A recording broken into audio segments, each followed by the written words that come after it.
All right, what's up? Camera, there it is. Where is the camera? Just a moment. Aha.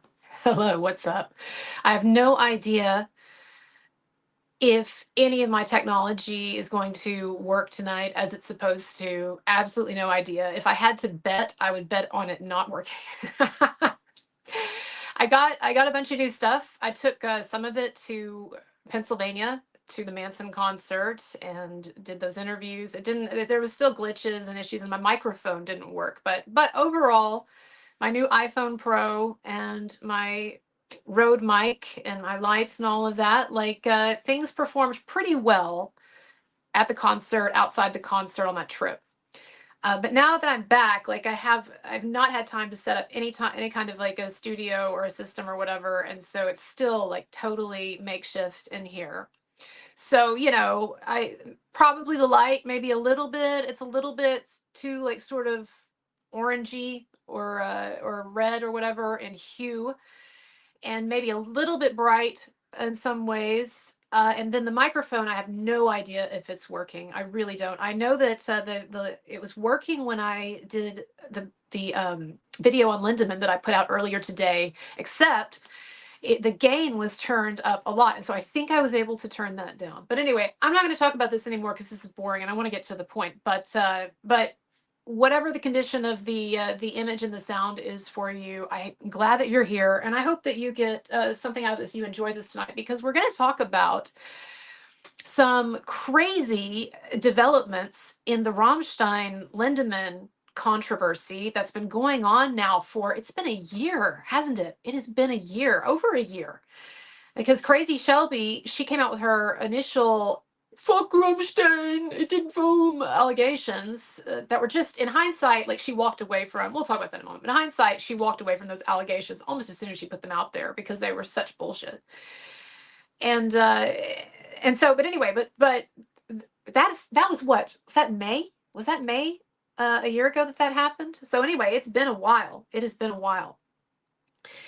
And so I want to talk about this crazy development. I think it's unprecedented. Let me just say this: a rock star, a major celebrity figure, pursuing criminal charges against one of the most respected journalists, Der Spiegel, one of the most respected journalist outlets in the world, criminal charges for fraud and forgery related to this whole MeToo situation, these MeToo allegations against Lindemann.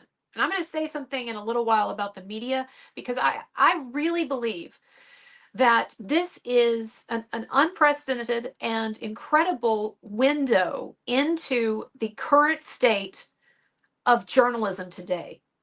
That, I don't think this was some outlier. We're going to talk about in a little while what they're accused of doing and what I believe that they did, Der Spiegel.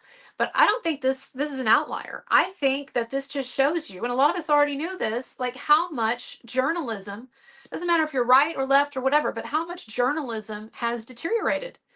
And I know people who are journalists and who've been in the field for a long time, and they're old now or older, they're retiring, and they look around at the state of modern journalism, and they're just, and the complete lack of standards and the pursuit of just blatantly political agendas in a number of respects. I think like with MeToo, and they're just amazed. But anyway.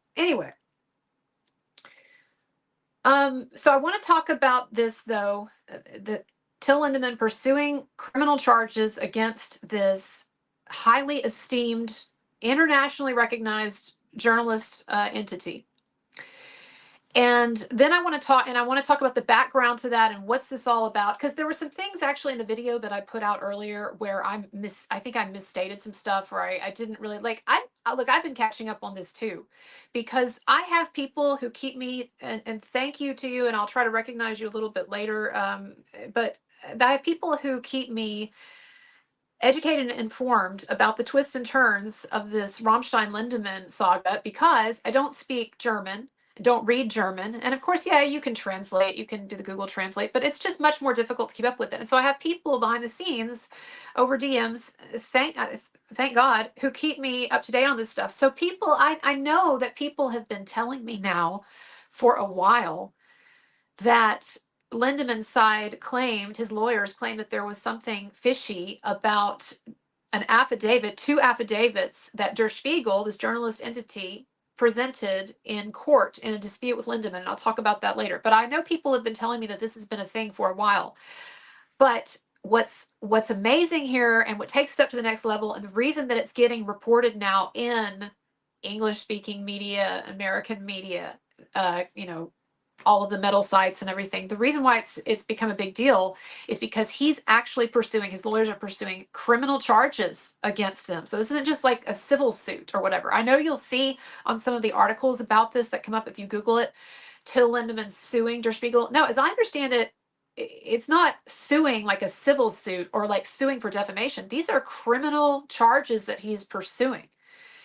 And so outside of that, maybe he's suing them as well. But like these are criminal charges. And this is serious stuff. This is forgery as a part of a court process that Der Spiegel is accused of. And I believe they did this.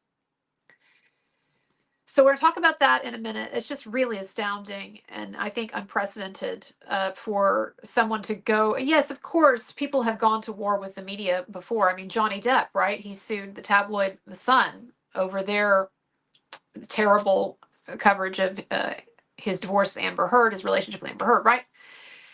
But to actually pursue criminal charges and then to be able to prove apparently that there was forgery committed, fraud committed in legal documents by a journalist entity. I mean, that's something. That is something. So that is a story. So we'll talk about that. And then I want to talk also about Marilyn Manson and his giant comeback. I mean, surpassing expectations that I had for what it could or would look like if and when he was able to come back, years from now, was my thinking, right?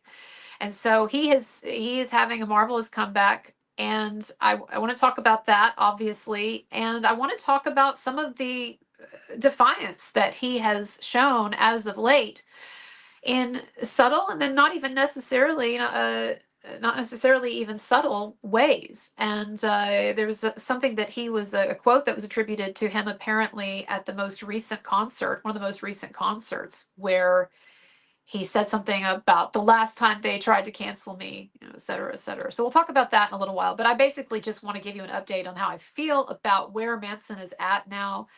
And I know also a lot of you want to hear, and I understand why, want to hear about what it was like to meet him and that whole experience, and Lindsay, and to speak with him for a short amount of time. And so I know that you want to hear that. I just haven't had time to put that video together, to finish putting it together, because I know a lot of people are going to look at it. So I want it to be good, right? I mean, I could just sit down and I could talk about it for 10 minutes or whatever, the things that I feel comfortable sharing, obviously. I mean, honestly, there was nothing about the conversation that I would mind if everybody heard it, right? But there are certain things that I want to be discreet about and so forth. But there are definitely things that were discussed that I think people need to hear, and also that I don't think he would have any problem with me sharing this. That's just what I think. But so anyway, I did want to talk about in sort of more general terms some of the things that were discussed, and then also just my impressions of him and the concert and just and everything and the process of it, and also the fans, because I got to talk to a number of fans. I still have several fan interviews that were really good outside the stadium, and I haven't posted them yet. And I wanted to actually put maybe 1 or 2 of those in the video that I'm putting out. So, my sister went too, and I have a funny story about my sister meeting Marilyn Manson. And so, I mean, that's kind of part of it. So anyway, I'm hoping to very soon put together a video that will be like a good video and you'll enjoy it. And so I'm sorry about dragging my feet, but just haven't had time. Just got home tired, and then, and then working again. So anyway, that's that. So that's what I want to do, and we'll see. We'll see how much it's late, how much I can get through before I get tired. But we're going to try to cover the main things here. I am doing this on my phone, which I really don't like. It is kind of annoying. What is this? There's a person saying he's Manson's brother. Is Manson's brother in the house? I had someone for a while somehow who got my number, they're probably listening right now, but someone who got my number, I'm just scrolling through the comments and then I'm gonna get back to Rammstein. Someone got a hold of my number somehow, and they started texting me pretending to be Marilyn Manson. And it's funny because the way that they were texting me, you could see that they assumed that I had some kind of like extensive relationship with him, or it'd be like one of these like, hey, what's up? And let's talk about things. And so and obviously like from the beginning I knew it was just bullshit. But anyway, you never know. You never know if you're talking to the real person or not. Andrew Jacobs, so cool that you met him. Can't wait to hear about it. Yeah, it was cool. All right, I'm looking at your comments, and then I'm going to talk about Rammstein in a minute. Where's Manson's supposed brother, though? I don't see you in the comments. Was I supposed to see you in the comments, or you're just like, are you hanging out? Ah, okay. All right. Thanks for the super chats, by the way. My PayPal is below as well in the description. Appreciate that. And I will also read your messages when you leave a PayPal tip, it lets you message me. And so I'll read those as well. But super chats are great. Where's Police Dan? Oh, there we go. He says, I'm native and white Marilyn Manson, born directly across from where my family raised, Dresden, Ontario, right across is Canton, Ohio. Marilyn Manson, my brother. Do you mean like a literal biological brother? Did Manson even have a brother? No, you're just saying though. I get you. You're just saying like you knew him. You were around, right? Am I understanding you correctly? Yeah. No, he is an only child. He is an only child. I think maybe he meant it metaphorically, or maybe he's just fucking with us. Either way, Claude Simeon says, "Help! I'm lost in your your captivating eyes." Oh man, little inside joke. Okay, so thank you everybody. Let's talk about this. I'm gonna read from an article here. Just a bit. Rammstein's Till Lindemann sues German outlet for alleged misconduct reporting. Okay. It says Rammstein frontman Till Lindemann has filed a lawsuit against a German news outlet, Der Spiegel, following its coverage of the sexual misconduct allegations brought against him, Lindemann, last year. The allegations against the German singer-songwriter first arose in May 2023. That's right. That's what we were saying over a year ago, when a female fan, that was Crazy Shelby, it doesn't fool. When a female fan took to social media claiming to have been spiked at a pre-show party, and it was just absolute. I mean, if y'all remember this, it was just absolute bullshit. And she was just it was just obvious that she was a fucking lunatic or attention seeker. And just look, I have a whole, if you don't know what we're talking about, I have like a whole playlist on this, and I have like videos of her on there too, because she's such a loon. And she did this whole media tour, and she was on the BBC, and she went to Germany. This feminist political group flew her to Germany to go visit their capital and give a speech. I mean, it was just madness. It was just absolute. It was like a comedy or something, actually. Anyway, so this fan, Shelby Lynn from Northern Ireland, then claimed to the BBC that she was recruited and groomed for sex with the singer after the Vilnius gig. Lynn said her drink was spiked at the show, but clarified she was not sexually assaulted. Well, she later clarified. At first, she made everyone think that she had been sexually assaulted by Lindemann or one of the Rammstein guys. But yeah, she quickly walked that back, and she eventually walked back the allegation too of the spiking, right? Eventually. And then it was just like, oh, it was just a power imbalance because he wanted sex and he was, older and all of that, even though she had no problem by her own testimony telling him no, a power imbalance. Says from the get-go, Lindemann and his bandmates denied all allegations, and the singer's legal team branded the accusations, quote, without exception untrue. The following month, a German outlet put out a report that contained new charges from other women, all of which accused the frontman of sexual assault. Well, no, not exactly. Anyway, the claims were once again denied by Lindemann and the band. However, this still led to severe consequences. In light of the claims, the frontman, Lindemann, was dropped by his book publisher, and the Berlin Public Prosecutor's Office launched an investigation into the alleged incidents. This investigation, by the way, was dropped in August 2023. So this is what Lindemann's lawyers are alleging. The statements made by witnesses in the press reports. Oh, no, sorry. In response to all this, Lindemann's attorneys said the statements made by witnesses in the press reports have not been confirmed by the investigators. Now, a year after the Berlin Public Prosecutor's Office investigation was dropped, the band have filed a lawsuit against executives at the German publication Der Spiegel, and the singer has raised a criminal complaint.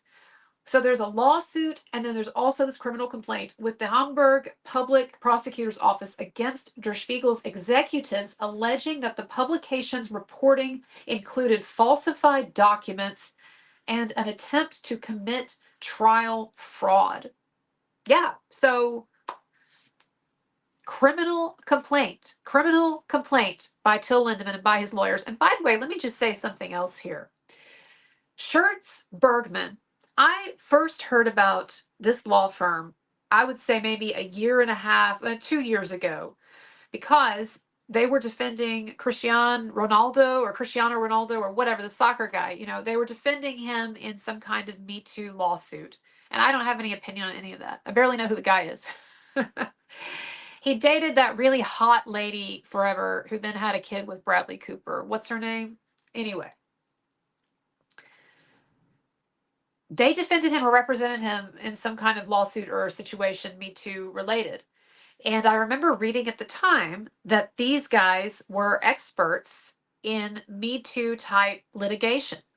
And I guess defending guys from this, and also going after people, for defamation lawsuits and things like that, right? Like what's going on now.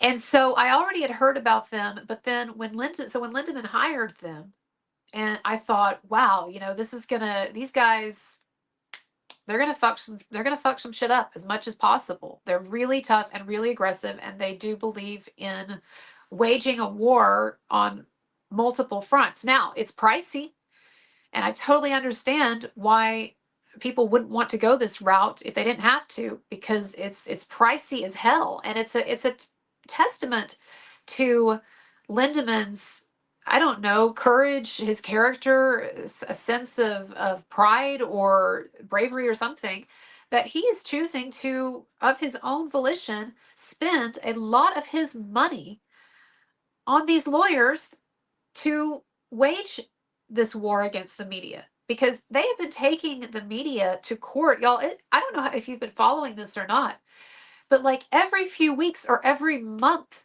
for the past year, these guys, Lindemann's lawyers, Schertz Bergman, have been taking different media outlets to court to get injunctions, which, yes, you can't do it over here. It's much more difficult. But in Germany, it's easier to go after people for defamation. It's easier to go after the media for defamation. It's easier to get court injunctions to actually get retractions forced on these journalist entities. I mean, this is very cool. I know there's a downside to everything, right?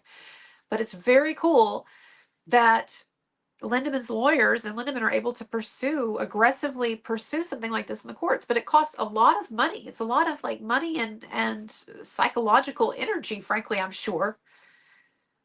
And so he's doing that. He doesn't have to. It's not like anything, as far as I'm aware, in Lindemann's career or with Rammstein is hinging on them getting some retractions from the media or anything like that. I mean, I think he's doing it because he just really wants to, and he wants to fight these entities, these journalist entities, and he wants to fight these lies and what have you.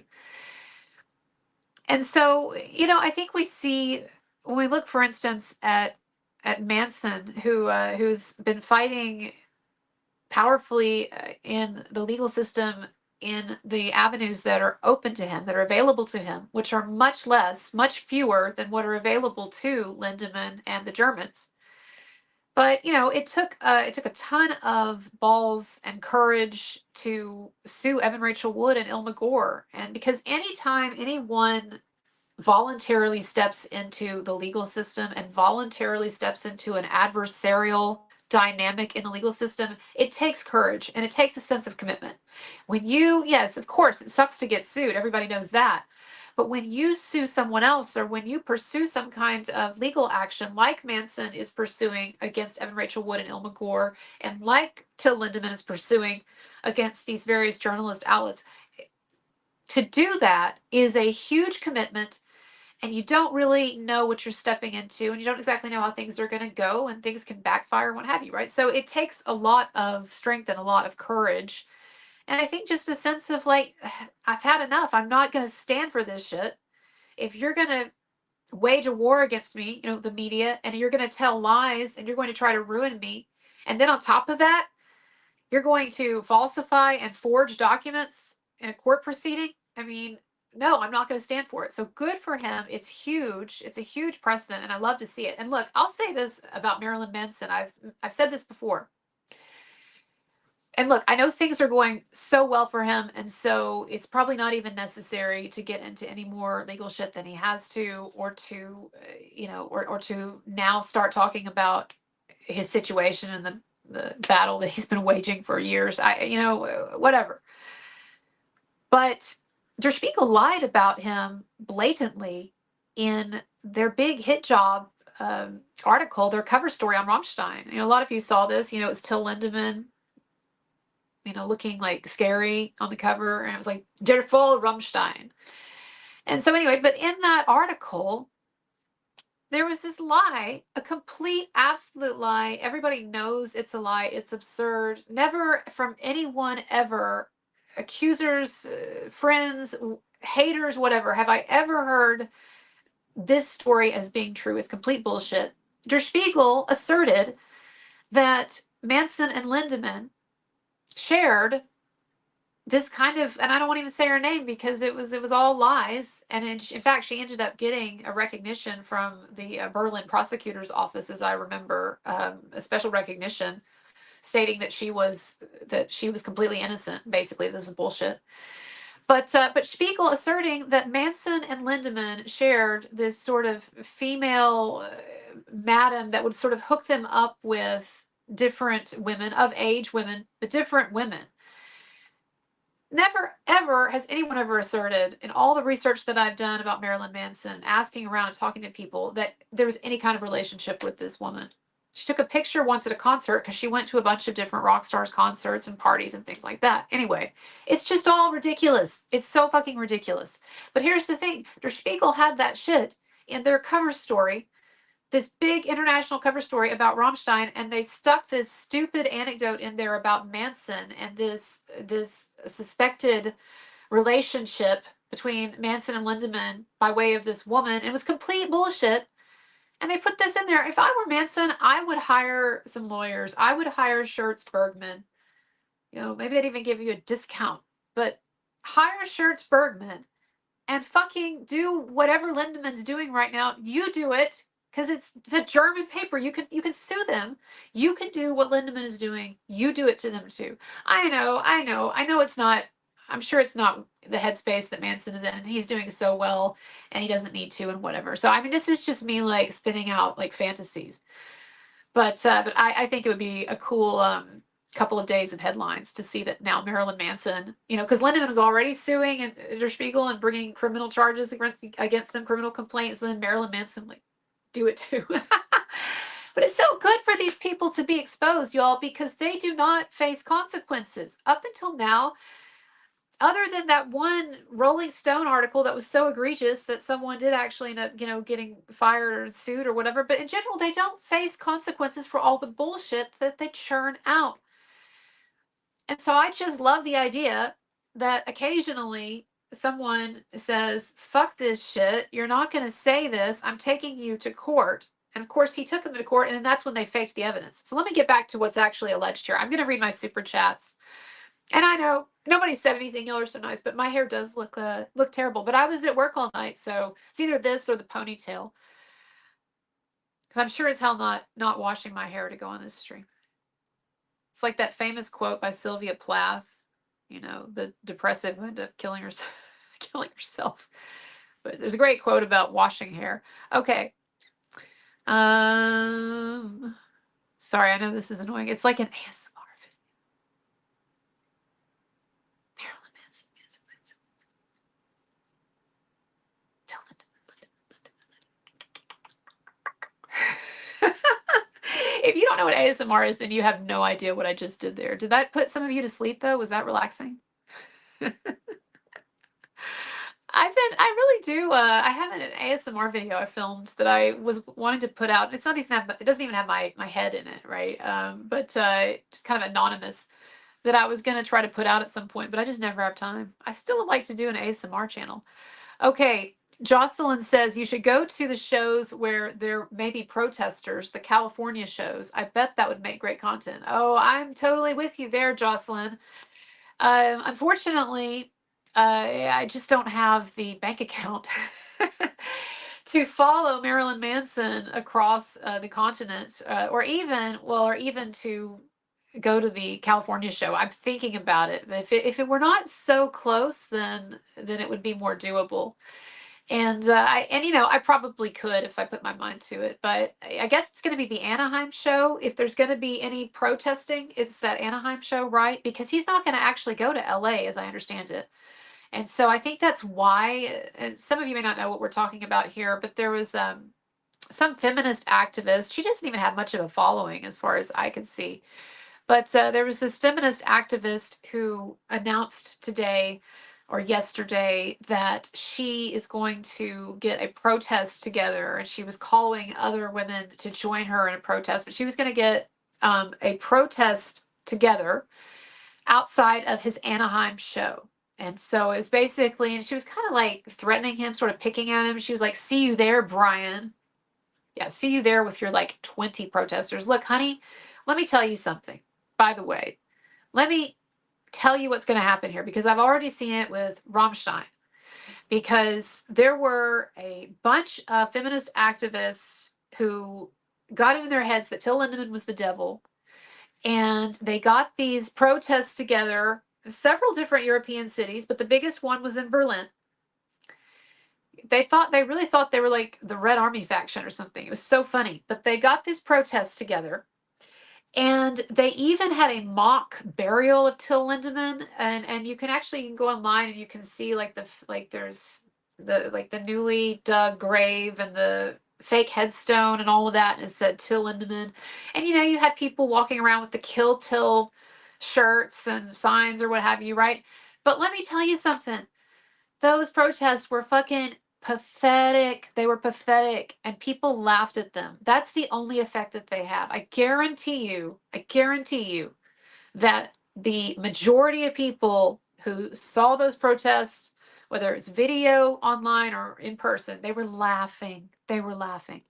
And I talked to a number of people who attended those concerts, those Rammstein concerts, particularly the one in Berlin, where the protests were apparently the biggest or the heaviest or whatever, right? And he told me, the people that I talked to told me that it barely cracked 100, if that it looked pitiful.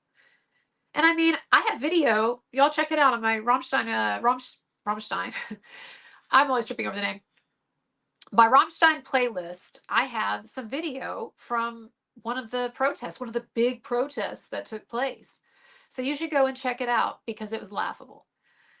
So that's what's going to happen. You're not going to have, look, the only way, lady, that you're going to get a lot of people to care about or pay attention to your protest is if you get Evan Rachel Wood to show up. That's the only way that anyone's going to give a shit. And I doubt you're going to get her to show up, because for whatever reason, she seems to have run the hell away from all of this. She's been totally silent and good. I have to say, Evan Rachel Wood, God knows I'm telling the truth here. The best thing, in my opinion, for you is to do exactly what you're doing. Get the hell away from this. Close this chapter of your life. My God, it was a huge, massive mistake. But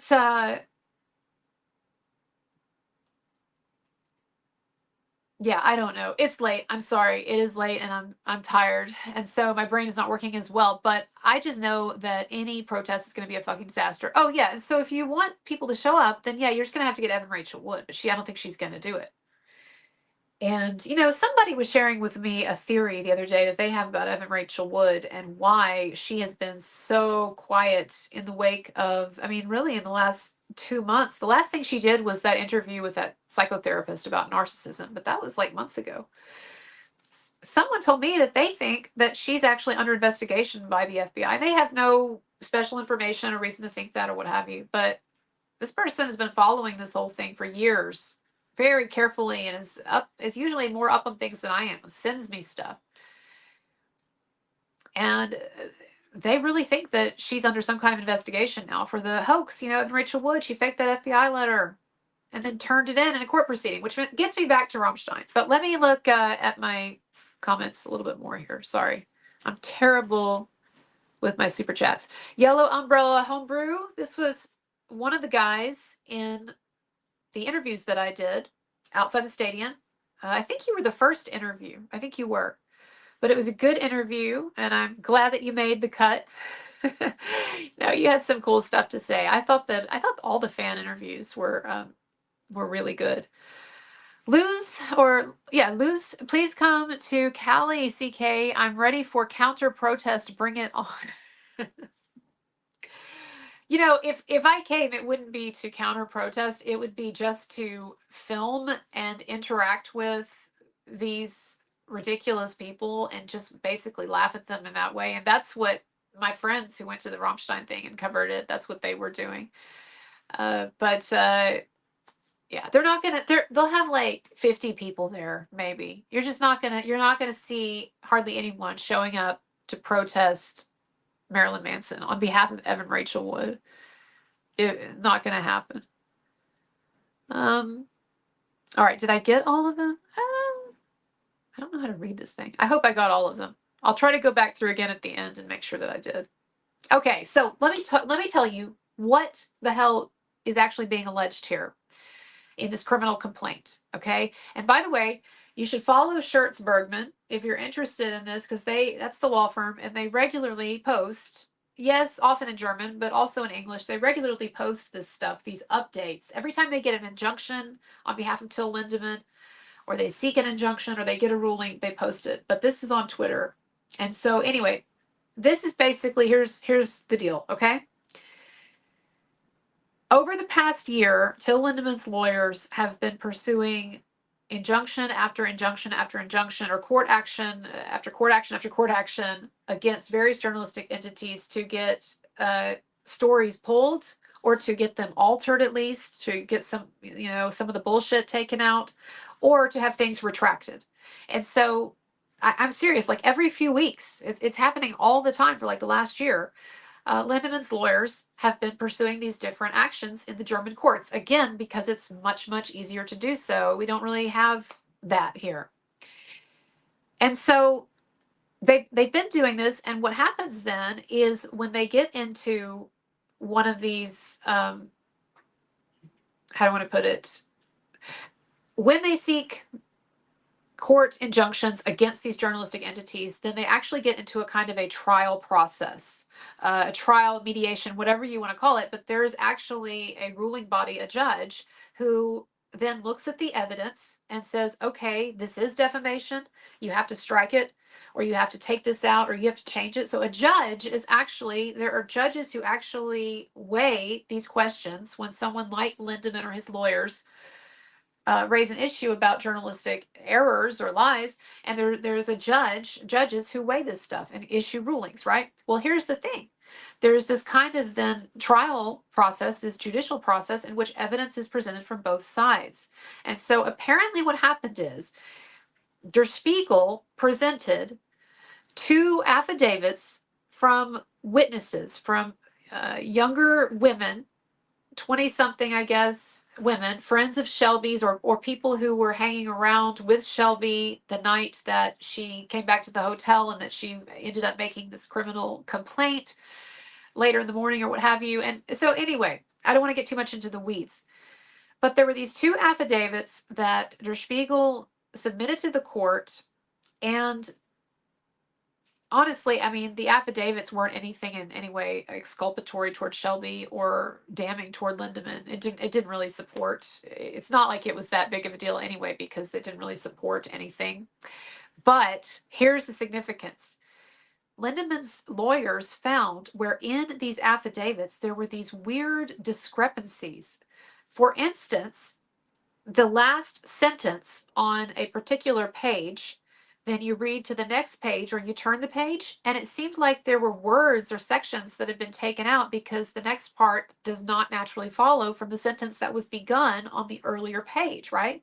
And so there were different ways in which Lindemann's lawyers were able to see that these affidavits by these two supposed witnesses, these affidavits had been at least altered. There had been stuff taken out.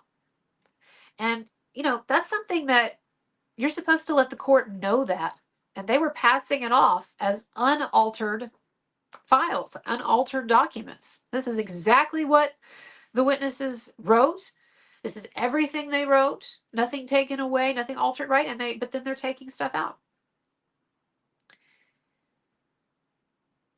And so apparently this was part of, and there's more. If you want to get into it, I'll talk about it probably in a later video. It's late, but there are more dimensions to this that in fact make it even more, I guess you would say, manipulative and disingenuous. But what basically it seems happened is that Der Spiegel was trying to win this legal tussle with Till Lindemann's lawyers over their bullshit story that they were trying to defend. And so they got these affidavits from these two women, and then they altered them in various ways, perhaps even forging. That's another allegation by Lindemann's lawyers, that there was actual like forgery involved. Again, I don't know. I'm just now looking into it, but I've been hearing about it for a bit, but I'm just now looking into it. But that there was fraud committed, forgery and fraud committed in a German court against Till Lindemann and his lawyers in their efforts to get justice against these journalistic entities for, honestly, fraud that they were already committing. They were already putting these bullshit stories out there for public consumption. And so that was the first fraud. But then the second, much more egregious fraud, legally speaking, is when then they're taken to court to back up the bullshit claims that they made, and they present forged, altered documents, intentionally taking out parts that would have made, in this case, Shelby look bad. So, for example, one of the witnesses reported in her affidavit, she reported that she saw Shelby take a drug test, and that she saw the results of the drug test, and the results of the drug test indicated that Shelby had used drugs. I think one of them was THC, marijuana. Can't remember if there were others or not, but basically what this would indicate is that when Shelby claims that she felt out of it at the concert because Till Lindemann, she suggests, gave her GHB. I mean, she ended up backing away from that bullshit story, but that's originally what it was. Remember, she was like take it to the tequila and like pouring champagne into it, and she's like, it doesn't foam, because she was like, it's got to be GHB because it was different, when Till was giving it to me, and now, so of course he put GHB in it. Anyway, if she was claiming, Shelby, that she felt weird at this concert, and so therefore someone, Till Lindemann, must have drugged her, then it would be significant. It would be important to know if this person was already on other drugs that might alter their mood, alter their state of mind, their feelings, their sensations, or what have you, right? And look, y'all, I understand that GHB does not have the same effect as marijuana, okay? But I'm just saying that we've got someone here who apparently was drinking a ton of alcohol of her own volition. And I interviewed women on my channel who hung out with her that whole night. Check it out on my Rammstein playlist. But she was drinking. She got completely trash wasted, drunk of her own volition on alcohol, and then apparently had a ton of marijuana in her system. And so the point is not that automatically means someone's lying, but the point is that Der Spiegel took that out. That's one of the things that they took out because they thought that it would make Shelby less credible. So this is what to me is just absolutely mind-blowing, is that, look, we knew that the modern media were manipulative, and we knew that standards had basically collapsed in journalism, in modern mainstream journalism. Like, we knew that. But to know that we're at the point now where these people are constructing fake documents. I'm talking about Der Spiegel. They're constructing fake documents, or they're forging or editing documents to commit fraud in court when they're asked or compelled to back up their bullshit stories. Like, that is fake FBI letter level bullshit there. That is like Evan Rachel Wood shit there. You know, I mean, it's like, man, what the fuck? Just like her faking FBI documents, fake FBI documents, forging real FBI agent's name, and then submitting that in family court as evidence in this custody dispute with her father, from whom she kidnapped her kid. I mean, y'all, like, who the hell still believes Evan Rachel Wood? Are you serious? I kind of feel sorry. This is a little detour. I kind of, in some ways, like, feel sorry for the anti-Manson people and anti-Manson accounts that are still so vehement on this, because I just don't understand how they could learn about the things that we've learned about in relation to Evan Rachel Wood and in relation to a number of these other women and allegations they've made. I mean, there have been astounding developments, and finding out that Evan Rachel Wood kidnapped her child from his father and then subjected her child to what sounds like psychological abuse, prolonged psychological abuse, as alleged by the father, Jamie Bell, and then made up all these lies about Manson, and it's just like, it's just crazy to think that this is a credible woman, or that there's really any reason to feel sure that this man did what they claim that he did. You know, it's just, I don't know. And look, let me say something else before I get back onto Rammstein for just a little longer. I know that there are a number of people, and some of these anti-Manson accounts included, I know that there are a number of them who are baffled by the fact that the music industry is allowing Manson back, that he's able to get representation, that he's able to be insured, that he's able to platform his new songs on, you know, iTunes and Spotify and whatever, that he's able to tour, etc., etc., etc. I know that there are people who are baffled by that. And I just want to say something, baffled by it and disturbed by it. Like, that I understand that there are a number of people who really believe that Manson was this horrible abuser and that he did these things he's accused of. And they're just baffled right now and disheartened. And I just want to say, like, open your mind to the possibility that, look, maybe the reason why all of these people and entities and businesses who know Manson, maybe the reason why they're choosing to work with him again is because they know that he's innocent. Maybe they, who are closer to the situation than you and I, maybe they are privy to a lot of information that you don't have.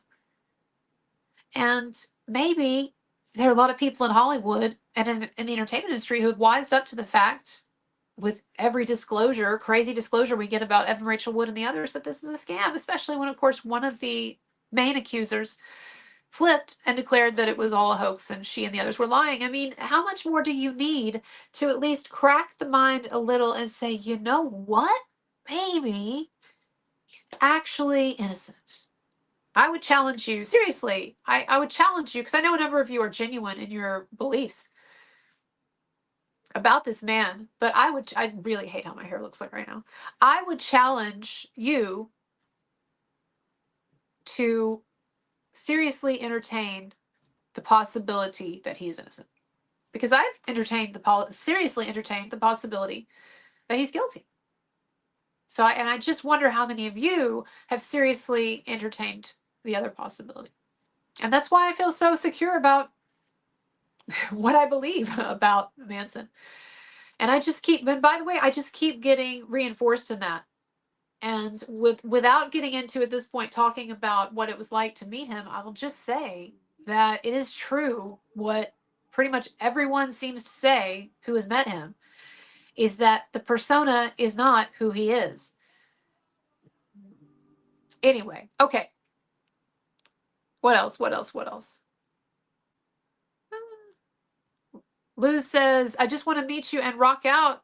I mean, I hope so. You can certainly come find me if if I end up going.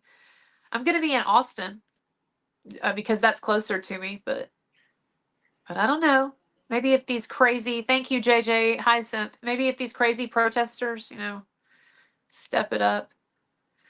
Okay. So a little more about Lindemann, and then I'm going to say some things about Manson, and then yeah. So it's really loud. Let's take a break. Let's take a 5-minute break. Okay, I need a break anyway. I need to, you know, go to the bathroom, pet my cats, feed my cats. They might have turned on each other by now and cannibalizing each other, but hopefully not. All right, I'll be back in 5 minutes. Thank you.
All right, y'all, I'm back. It's later than I thought, actually. So it is late here, and I did work hard tonight. I did. I had a lot of tables tonight. I did. It was a good night, but yeah, but I am tired, so I'm going to try to pick up the pace just a touch on this. I did turn the TV down. So yeah, I think this Lindemann thing is crazy, and it's unprecedented, and I love it. And just as a circus, just to watch this unfold and to see this guy just dragging these journalist entities through so much shit. This is the thing. Look, his lawyers, Schertz Bergman, they do a lot of media, and I was watching an interview with one of them, or maybe I was reading an interview with one of them. But at any rate, this is what he said. He said that these news outlets and these magazines, these journalist entities, they feel like they can lie with impunity, with no punishment, because no one ever holds them to account. And this is very interesting, he also said because the litigation process is so fucking expensive, it acts as a deterrent to anyone who would want to pursue justice or even pursue these injunctions against these papers to get stuff taken down or retracted.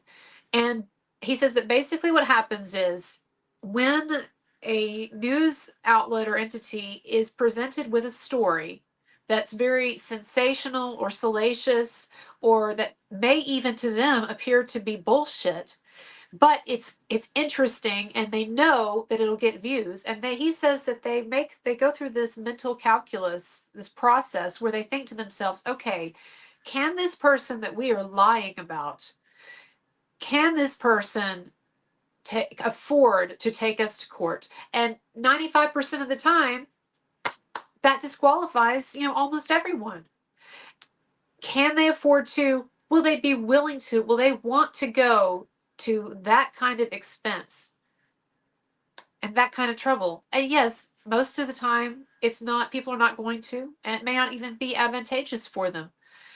But it is such a shame that these journalists do this with such impunity. And so that was the point that this lawyer of Till Lindemann's was making, is that when you know that it's going to cost six figures, maybe in the high six figures every time you take someone to court, that's what he said, then it's a deterrent. It's a powerful deterrent. And so I just want all of us, look, there are many different ways that people can deal with false allegations and with these attempted big media cancellations. There are a number of different approaches that people can take, and maybe the approaches that people take is really tied in with their temperament, right? And so I'm not trying to compare approaches at this point. I'm really not. But I just want to say, though, that it is really something, and I want everybody to appreciate this. It is really something to see the links that, oh my God, I think he's vacuuming. I hope y'all can't hear that. Who wants to vacuum at 12:30 in the morning? And I mean, he's totally sober. Anyway, okay. But my personal relationship issues are outside the scope of this video. I'm sure the vacuuming will stop in a moment. I just want everybody to have an appreciation for although it's driving me crazy. Just a second. Hey, I can't concentrate. I can't concentrate with that. One's done in 2 seconds. Okay.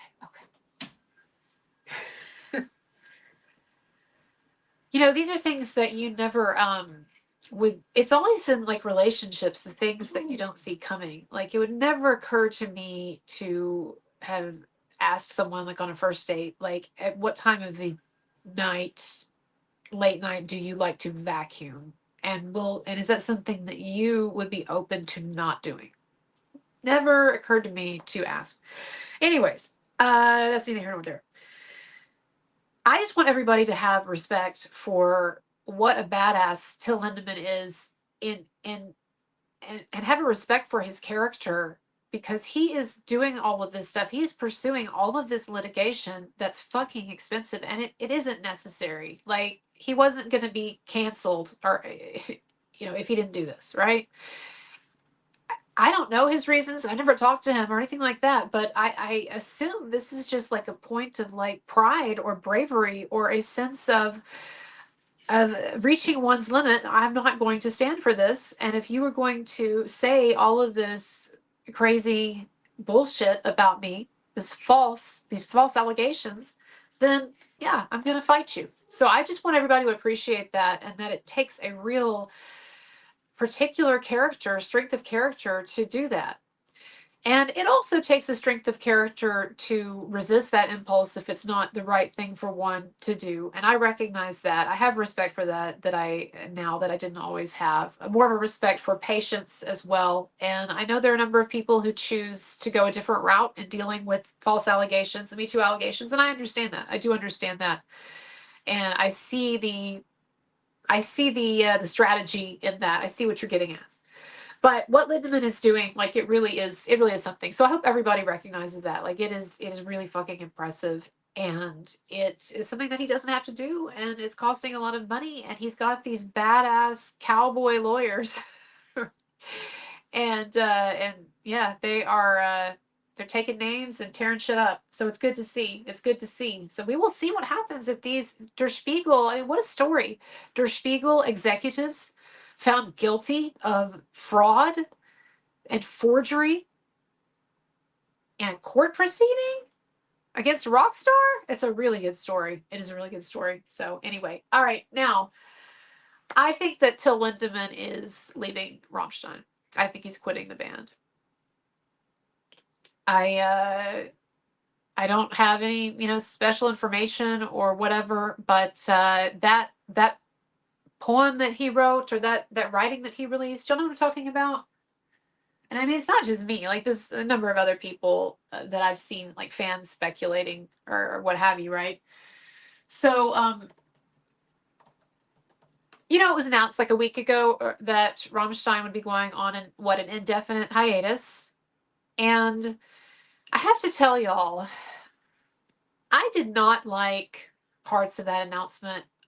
I think, look, I don't know the band dynamics or anything, and I've never talked to or interacted with anyone in the band or anything like that, right? I totally don't know. But I feel like there have been a number of ways in which Till Lindemann's bandmates have kind of, with some of their statements and stuff, sort of, I don't know, kind of stabbed him a little bit. I don't want to upset the fans or whatever. It's not attacking anybody, but it's just like, and so there were like a couple of paragraphs in the retirement statement that Rammstein put out, and I guess Till approved it. I mean, I don't know. Maybe I'm seeing problems where there aren't any, but it just seemed like there. And I know it's a German translation, and so maybe I'm just completely fucking off base. Y'all can tell me if I am, but I feel like a couple of paragraphs in there where it talked about how they were taking. Well, let me just find it actually, and I can't go to the original German, so I apologize for that. But I want to read to you. What I'm talking about. Here it is.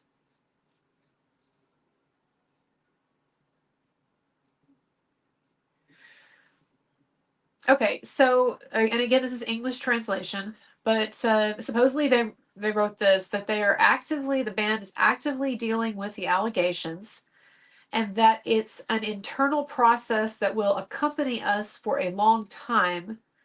And then they say, we take this debate seriously, even if a lot of it is baseless and grossly exaggerated. And then, okay, and then he says, they say, it is an internal process that will accompany us for a long time. Each of us does it in our own way and deals with it differently. So I know it's subtle, and I'm probably seeing problems where there aren't any. I'm like an English teacher. That's what I used to do, and so maybe I'm reading too much into it. But it's like, and I know again it's the translation, but it's like when they say we've been actively dealing with the allegations since last summer, it almost makes it sound to me like there's something to be dealt with. Like, not we've been actively dealing with the bullshit that's been going on over the last year, or we've been dealing with the false accusations, but it's just a little wishy-washy, and we've been dealing with it. Again, maybe it's a bad translation from the German, but it makes it sound to me, I guess what I'm saying, the problem I have with the statement is it makes it sound like, well, there kind of are problems here. There were problems here, and we don't really, like, yeah, maybe a lot of it's exaggerated, but there's also stuff there. I didn't like that too. They said, we take this debate seriously, meaning like the Me Too debate. We take this debate seriously. What does that mean? Even if a lot of it is baseless and grossly exaggerated. So some of it then is not baseless. So Till did like sexually assault maybe one person. Again, like, it's not even like, this is the crazy thing about it. It's not even like the women who've accused Till have accused him of actual sexual assault. They've accused him of, like, y'all know this, like, murky, was there enough consent given the power structure and age thing? And look, people have opinions on that, fine. But I don't like how the term sexual assault keeps getting thrown around in relation to Till Lindemann. I really don't like it. I'm really getting fucking tired of it. Okay? He has not, to my definition, my way of understanding what sexual assault is, he has not been accused of that. It's all this like power structure and age and, well, I wasn't really into it and he should have seen that and whatever. Has anyone actually said, I told him no, and then he kept going? I don't know. Maybe, look, I know that there were a number of stories that came out like during that 1 or 2 week period. And so maybe there was one that like slipped by me or whatever where someone actually did, but that's not what I'm familiar with, what he's been accused of. So that's annoying. And the thing that started this whole thing was that stupid Shelby, that crazy Shelby girl who claimed she was crying and she was telling her, you don't want to meet your heroes, fuck Rammstein. She was crying as soon as she got back from the concert and accusing them of drugging her. At first it was, I was drugged and I was sexually assaulted.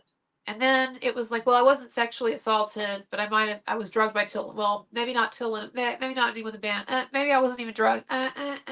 Well, he asked me to have sex with him, and I told him no. And he seemed like he didn't really like that, but he said, okay. And he said, wait right here, and someone will come back for you. And then I did, and then I left. So fucking stupid. It's so fucking stupid. And I don't even trust her version of things anyway. I've talked about this before on my show. I don't even trust her version of anything. So I don't even know if like Till even propositioned her or whatever.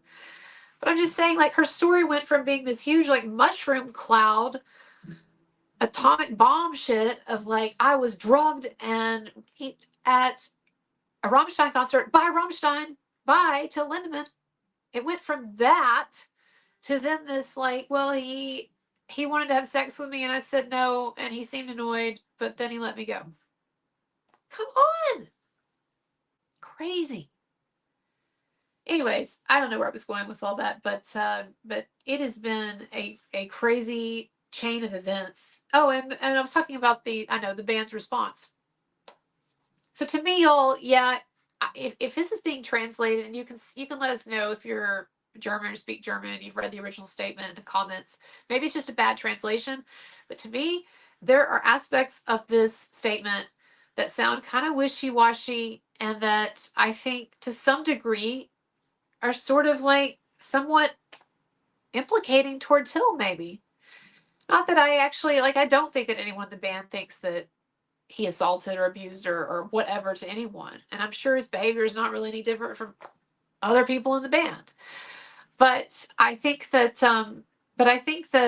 there's some kind of like resentment here or something, that often develops between the front man or the front woman and then the rest of the band. It seems like this natural thing that happens, unfortunately. So maybe they've just been together, too long and they're tired of each other or whatever. I don't know. Or I could be totally wrong and they really just need a break. But the statement to me, like, I just wish it were a little stronger in defense of Till, or in being a little bit more aggressive in tone, like false allegations. And we've been put through the ringer by the media instead of making it sound like, well, it's this process and we're not even really sure, what happened, and it's been hard for everybody, and we think this is an important debate to have and all. Like, come on. Anyway, I don't know. I should move on. But that happened, and then Till Lindemann, what was it, yesterday? He released, was it a poem? Yeah, here it is. I'm getting this on Metal Injection, the website. So it says Till Lindemann posts lengthy poem amidst ongoing legal issues. Quote, everything has its time. I guess that's a quote from Lindemann's poem. So, okay, it says now Lindemann has finally broken his silence with a lengthy poem, originally in German, on his Instagram. The poem doesn't directly address anything, but almost feels like a goodbye in a way. What this means is unclear, but here it is in full, formatted in the original, but translated. Here we go. Everything has its time. Here I am now, very ready. Nothing can stop me from walking. The past throws up wrinkles. Better later than too late. If unfortunately it no longer works, you should grab a hat and coat to venture out into the wide world.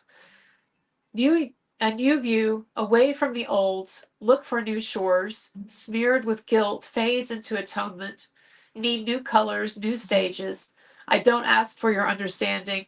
I don't need any other dish either. The verdict was already made that day before asking me about the night. Only light there in times of need. Torches like in rose and red. Words and mood chilled. I've never felt so lonely. Life is in shambles. Continue further into ruin. The forest burned. Nothing left to clear, but ash is the best soil.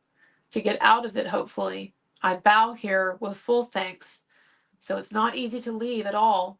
The time with you was really nice. That's a really beautiful poem, actually. I had not read it actually, really until then. I had just seen like the title and people talking about it. So yeah, I mean, it sounds like to me he's right. It sounds like to me he's leaving the band. So you know, maybe just for now or whatever. But it was a really lovely. If so, that was a really lovely goodbye note. I like that. The time with you was really nice. He says, I bow here with full thanks, so it's not easy to leave at all. The time with you was really nice. I like that. So, yeah, it's been a really interesting journey as someone who did not, I say this with Manson too, right? Did not start off a big Rammstein fan, but ended up going to a concert in 2022 that I was invited to by my friend Paula, who's a much bigger fan. Um, Getting to go to those parties, those after parties, and then a year later is when these parties then come under scrutiny by the media and people start lying about them and what goes on at them and how Till acts at them and all of that. And it was like I went to these parties, and so it made me interested then in covering this story. And also I was already covering the Manson thing. And even though in some ways the allegations or the stories at times are different, it's basically the same scenario. It's like a disease or something. You know, you can kind of like know the pathology of the stages it's going to go through.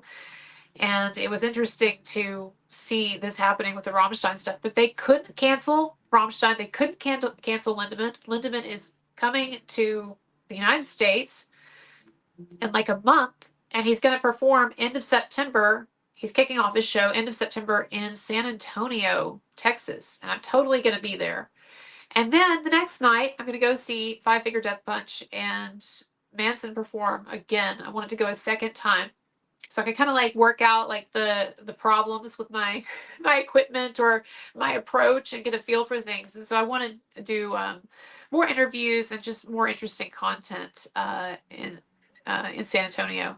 But anyway, so they couldn't cancel Lindemann and they couldn't cancel Manson. And so I wanted to say a few things about Manson before I go. It is late, but I want to say a few things about Manson and this whole situation.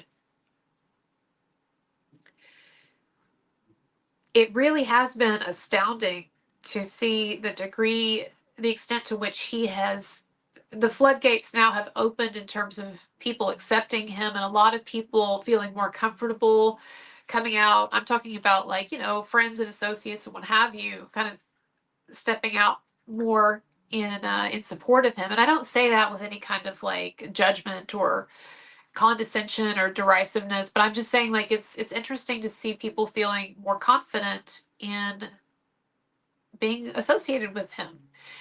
And so, like I said earlier, I'm sure it is baffling to people who really do believe that he is guilty of something. And again, I would just challenge those people. If you find yourself baffled, well, why don't you, for the first time, really consider the opposing view? And you might be surprised once you start going down that rabbit hole, because it's quite a rabbit hole to go down. And I love, too, by the way, how the rabbit hole metaphor works so well for someone like Manson, who was so interested in Alice in Wonderland. And then, of course, you even had that unfortunate, connection with Evan Rachel Wood and Manson with that project. But but his life really has turned into, with his MeToo stuff, definitely it went down a rabbit hole. But anyway, it's he's back. And so, to what extent, in what ways that's going to unfold, or what challenges are going to arise in the future for him, or to what extent he is able to get to the place in his career and his artistic trajectory that he wants to get. I don't know. Like, I have no idea, actually. Seriously, I have no idea what I think Manson actually wants. Like, I don't pretend to get in his head or anything. And I don't know. I don't know if he wants to be like a giant cultural force again. I mean, that's my dream for him. So I talk about that at times. Just as something that I think would be really cool as hell and interesting to see. And that I think, I think it'd be interesting to see. I'll leave it at that. But I don't know that that's what he wants. And so, and that's not really a question that I would ever feel comfortable asking really directly. But I think that for me is one of the question marks in this, is that, like, he's definitely now back in the fold, so to speak, and he's able to basically get where he was before all this happened. I'm not saying he hasn't lost probably a ton of money, and it's been hell in many ways and all of that. It's kind of like in the book of Job, when at the end Job gets all this shit back, and it's like, okay, but like, still a lot of hell to go through. It's like they just tie it up so neatly at the end of Job. It's so funny. It's like this guy, chapter after chapter after chapter, this guy is just going through like horrors, of every kind. His kids all get killed, and he has to scrape the scabs off his whatever. It was gross.